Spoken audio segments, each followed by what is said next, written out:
So hapa ndipo kwenye Ballon d'Or. Kama unavyoona wamekuwekea zote za Ronaldo pale juu, zile 4 za Cristiano Ronaldo. Mimi 5, 1 2 3 4 5 Cristiano Ronaldo wameweka pale juu. Lakini pia kuna hizi nyingine, ila isipokuwa kuna hii special ambayo hii alipewa mchezaji peke yake, anaitwa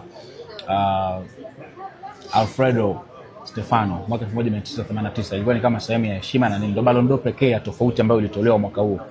Lakini pia wameweka Ballon d'Or za kina Modric, nimeona Benzema, hii hapa ya Modric,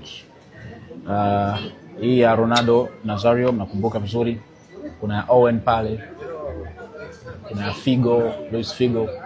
Yes. Ile pale ni yes, Ronaldo Nazario. Au sio? So aka Dilima. So hizi ni Ballon d'Or za wachezaji wote wa Real Madrid ambazo wamewahi kushinda katika kipindi chote cha miaka. Kiufupi ni Ballon d'Or ambazo zipo hapa Real de Madrid, kuanzia kina Cristiano mpaka wachezaji wote kina Benzema, kina Modric na wengine wote ambao wameshawahi kushinda. Ballon d'Or zao zimewekwa hapa sehemu moja.